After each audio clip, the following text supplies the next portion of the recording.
যুবশক্তি প্রকল্পের ৩,০০০ টাকা সরাসরি পাওয়ার জন্য আপনার এমপ্লয়মেন্ট এক্সচেঞ্জের নাম থাকা জরুরি হয়ে পড়েছে, এমনটাই কিন্তু জানা যাচ্ছে। তো আপনাদের কি এমপ্লয়মেন্ট ব্যাংক এই এক্সচেঞ্জের নাম নথিভুক্ত রয়েছে? যদি থাকে খুবই ভালো কথা। যদি আপনার এমপ্লয়মেন্ট ব্যাংক এক্সচেঞ্জের নাম নথিভুক্ত না থাকে, খুব সহজে বাড়ি বসে অনলাইনের মাধ্যমে নিজের মোবাইল থেকে কিন্তু নাম নথিভুক্ত করে নিতে পারবেন। তো কিভাবে আপনারা নাম নথিভুক্ত করবেন এবং একটি বেকারত্বের প্রমাণ হচ্ছে আপনার এমপ্লয়মেন্ট এক্সচেঞ্জ, অর্থাৎ আপনার যদি এক্সচেঞ্জ কার্ড থাকে তাহলে কিন্তু এটা বোঝায় যে আপনি বেকার। তাই অবশ্যই কিন্তু আপনার এমপ্লয়মেন্ট ব্যাংক এক্সচেঞ্জে অ্যাকাউন্ট থাকাটা জরুরি, এমনটাই কিন্তু জানা যাচ্ছে। যদি থাকে খুবই ভালো কথা, যদি না থাকে কিভাবে আপনারা অ্যাকাউন্ট করবেন চলুন আমি আপনাদের দেখিয়ে দিই। Welcome back. তো বন্ধুরা, এর জন্য আপনাকে সর্বপ্রথম আপনাকে ক্রোম ব্রাউজারটি ওপেন করতে হবে। ক্রোম ব্রাউজার ওপেন করার পর সার্চ বক্সে আপনাকে লিখতে হবে এমপ্লয়মেন্ট ব্যাংক। তো আপনাদের সুবিধার জন্য লিঙ্কটা আমি ডিসক্রিপশনে দিয়ে রাখবো, আপনারা চাইলে লিঙ্কে ক্লিক করে ডাইরেক্ট কিন্তু ওয়েবসাইটে চলে আসতে পারবেন। তো বন্ধুরা, যখন দেখি এখানে এমপ্লয়মেন্ট ব্যাংক wb.gov.in একটি ওয়েবসাইটের লিঙ্ক দিতে রয়েছে, ফার্স্ট এখানে একবার ক্লিক করবেন। ক্লিক করলে আপনাদের সামনে এরকম একটি মেসেজ আসবে, পপ আপ মেসেজ। তো এখানে ক্রস চিহ্নে ক্লিক করে আপনারা কিন্তু এই অ্যাডে ক্লোজ করে দিতে হবে, ঠিক আছে। তারপরে এখানে দেখুন এমপ্লয়মেন্ট ব্যাংকের যে অফিসিয়াল ওয়েবসাইট সেটা কিন্তু সম্পূর্ণভাবে ওপেন হয়ে গেছে। এখন আপনাদের যে কাজটি করতে হবে, নতুন করে আপনাদের এমপ্লয়মেন্ট ব্যাংকের নাম নথিভুক্ত করার জন্য এই যে বন্ধুরা দেখুন এখানে নিউ এনরোলমেন্ট জব সিকার। তো এখানে যে অপশনটি দেখা যাচ্ছে জাস্ট এখানে একবার ক্লিক করতে হবে। এখানে ক্লিক করলে আপনারা একটু নিচের দিকে চলে আসবেন।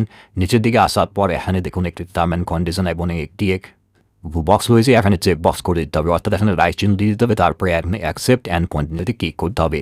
তো এখানে অ্যাকসেপ্ট কন্টিনিউতে ক্লিক করার পর বলবো আপনাদের সামনে চলে আসবে ফর্ম।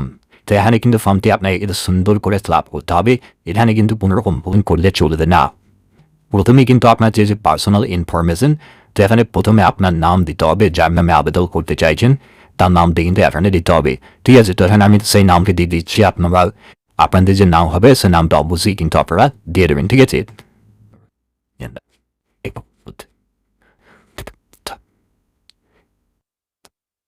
এখানে রাজ্য দাস করে দিলাম।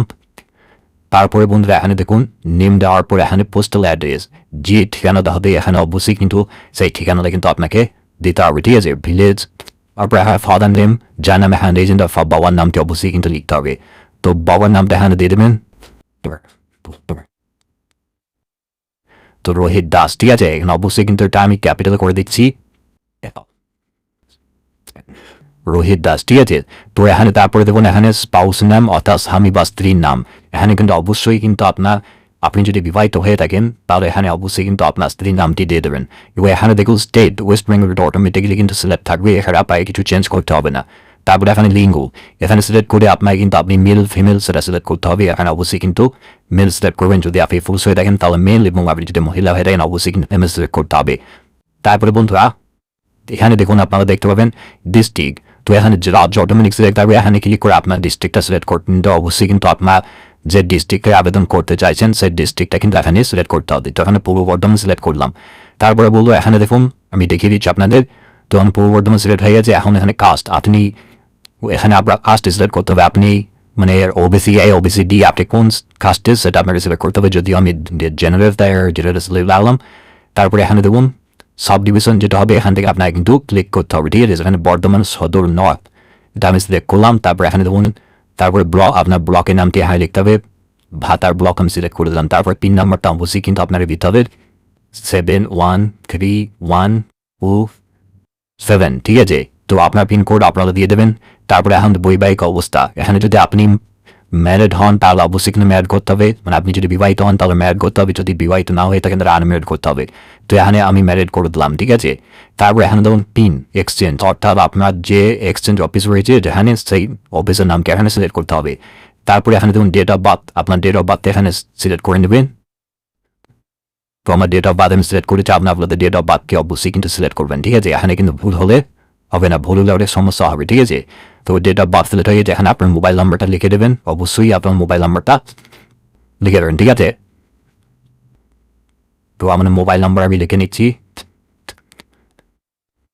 তো আপনারা আপনাদের মোবাইল নাম্বারটা লিখবেন। তারপরে এখন দেখুন ফিজিক্যালি মানে আপনি কি প্রতিবন্ধী, যদি প্রতিবন্ধী হয়ে থাকেন তাহলে ইয়েস করবেন, যদি প্রতিবন্ধী না হয়ে থাকেন নো করবেন, ঠিক আছে। তারপর আমাদের ইমেল অ্যাড্রেস থাকে, ইমেল অ্যাড্রেসটা দিয়ে দেবেন। এবার এখানে আপনি প্রাপ্ত সৈনিক কিনা, যদি না হয়ে থাকেন তাহলে এখানে অবশ্যই কিন্তু নো করতে হবে। তারপর আপনার আধার নাম্বারটা এখানে কিন্তু লিখতে হবে, ঠিক আছে। আপনার যে আধার নাম্বার 12 সংখ্যা আধার নাম্বারটা আপনাকে লিখে দিতে হবে, ঠিক আছে। তারপরে একটু নিচের দিকে চলে আসবেন, তারপরে দেখুন এখানে এডুকেশন ডিটেলস অর্থাৎ শিক্ষাগত যোগ্যতা আপনার কী রয়েছে। আপনি এখানে দেখুন এক্সাম পাস, এখানে ক্লিক করে আপনি কতটা পড়াশোনা করেছেন বা আপনি কি পাস করেছেন সেটা আপনাকে সিলেক্ট করতে হবে, ঠিক আছে। তো আপনাদের ক্ষেত্রে যেটা হবে অবশ্যই কিন্তু আপনার সেটা সিলেক্ট করবেন আপনি কতটা পড়াশোনা করেছেন, ঠিক আছে। তো এখানে আমি দিয়ে দিচ্ছি, তারপর এখানে নেম ইউনিভার্সিটি বা বোর্ড, এখানে সিলেক্ট করে আপনার বোর্ডে সিলেক্ট করতে হবে আপনি কোন বোর্ড থেকে পাস করেছেন, ঠিক আছে। আমার বোর্ড আমি এখান থেকে সিলেক্ট করছি, আপনাদের যে বোর্ড হবে সেই বোর্ডটা কিন্তু আপনাকে সিলেক্ট করতে হবে, ঠিক আছে। তারপরে বন্ধুরা এখানে দেখুন স্পেশালাইজেশন, এখানে স্পেশালাইজেশন আপনার যেটা কিছু থাকে অবশ্যই কিন্তু আপনারা দিতে পারেন, এবং ইয়ার অফ পাসিং এখানে অবশ্যই কিন্তু আপনার ইয়ার অফ পাসিংটা দিতে হবে, ঠিক আছে, আপনি কত সালে পাস করেছেন, এবং এখানে আপনার পার্সেন্টেজ দিয়ে দেবেন ওই কত পার্সেন্ট আপনি পেয়েছিলেন, ঠিক আছে। তো এখন পার্সেন্টেজ আমি দিয়ে দিয়েছি। তারপর এখন ল্যাঙ্গুয়েজ সিলেক্ট করে এখানে আপনার কী কী ভাষায় আপনি কী কী ভাষা জানেন সেটা কিন্তু আপনাকে এখানে দিতে হবে। অর্থাৎ এখানে দেখুন সিলেক্টে কী বলেছে, রিড, রাইট, স্পিক। আপনি এখানে যে ভাষাটি দেবেন, আমি ধরুন বেঙ্গলি দিলাম, ঠিক আছে। আপনি কি বেঙ্গলিতে লিখতে পারেন বা পড়তে পারেন বা কথা বলতে পারেন, তাহলে কিন্তু এগুলো সবগুলি কিন্তু আপনাকে ডিকশনারি দিতে হবে, ঠিক আছে। তারপরে এখানে দেখুন যদি কিছু আপনার অন্য কোনো ভাষা জানা থাকে তাহলে এখানে অ্যাড নিয়ে ক্লিক করে আপনি কিন্তু সেই ভাষাটি এখানে যোগ করতে পারবেন। তারপরে একটু নিচের দিকে আসবেন, এখন দেখুন এখানে শারীরিক পরিমাপ কী রয়েছে আপনার হাইট কত সেটা আপনাকে এখানে দিতে হবে, আপনার ওয়েট কত সেটা এখানে দিতে হবে, এবং আপনার চেস্ট কত সেটা দিতে হবে, এবং এখানে দেখবো আপলোড ফটো সিবি। তো এখানে অবশ্যই আপনাকে পাসপোর্ট সাইজ ফটো দিতে হবে, সেটা অবশ্যই কিন্তু জেপিজি বা জেপিইজি এই ফর্মেট হতে হবে, এবং 500 কেবির মতো সাইজ রাখতে হবে। কিন্তু এখানে কিন্তু তখন বলা হয়েছে সিগনেচার, ঠিক আছে, ফটো কিন্তু সিগনেচার থাকবে, এবং এখানে সিবি অর্থাৎ আপনার কিন্তু বায়োডাটা চুজ ফাইলে ক্লিক করে আপনার বায়োডাটা কিন্তু আপনাকে আপলোড করতে বলা হয়েছে, 200 কেবির মধ্যে কিন্তু এটাও সাইজ রাখতে বলা হয়েছে, ঠিক আছে। তো এগুলো আপনারা দিয়ে দেবেন। তারপরে দেখুন এখানে এক্সপিরিয়েন্স, যদি আপনার কাজের কোনো অভিজ্ঞতা থাকে তাহলে অবশ্যই কিন্তু সেগুলো আপনাকে এখানে ফিল আপ করতে হবে, যদি কোনো কাজ করে থাকেন আপনারা। তো এখানে এমপ্লয়ের নাম, পোস্ট হেল্ড, এখানে ইয়ার অফ এক্সপিরিয়েন্স কত বছর আপনার অভিজ্ঞতা রয়েছে, এবং সেক্টর, এবং এখানে আপনার টাইপ সব কিন্তু আপনারা পেয়ে যাবেন, ঠিক আছে। তারপর এখানে অ্যাডিশনাল ইনফরমেশন অর্থাৎ অতিরিক্ত তথ্য, আপনারা যদি কম্পিউটার শিখে থাকেন বা অন্য কোনো কোর্স করে থাকেন, আইটিআই বা আইআইটি, এগুলো যদি আপনার থেকে অবশ্যই কিন্তু এগুলো আপনাকে সিলেক্ট করতে হবে, ঠিক আছে। তারপর এখানে যে সিকিউরিটি কোড রয়েছে এই সিকিউরিটি কোডটা কিন্তু আপনাকে এই বক্সে লিখতে হবে।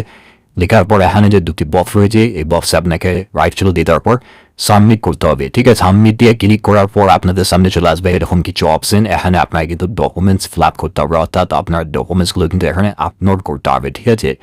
তো এখানে এক এক করে ডকুমেন্টস কিন্তু বলা হয়েছে, যদি আপনারা ভালো করে দেখেন, দেখুন এখানে নেম, ডেট অফ বার্থ জন্য আপনাকে অ্যাডমিট কার্ড এবং মাধ্যমিক সার্টিফিকেট, ট্রান্সফার সার্টিফিকেট এবং বার্থ সার্টিফিকেট আপনারা কিন্তু আপলোড করতে হবে। এর জন্য আপনারা এই যে চুজ ফাইল লেখা রয়েছে এখানে ক্লিক করে আপনারা কিন্তু ফাইলটি আপলোড করে দেবেন, ঠিক আছে। এবং এখানে প্রুফ অফ রেসিডেন্ট হিসেবে আপনার কিন্তু আধার কার্ডটি আপলোড করতে হবে, চুজ ফাইলে ক্লিক করে আপনাকে কিন্তু আপলোড করে দিতে হবে, ঠিক আছে। এক এক করে আপনারা এগুলো সমস্ত ডকুমেন্টস আপডেট করবেন বা আপলোড করবেন, আপলোড করার পর সাবমিট করলে আপনাদের সামনে কিন্তু রেজাল্টস হয়ে যাবে, অর্থাৎ আপনার সাকসেসফুলি হয়ে যাবে, আবেদনপত্রটি জমা পড়ে যাবে।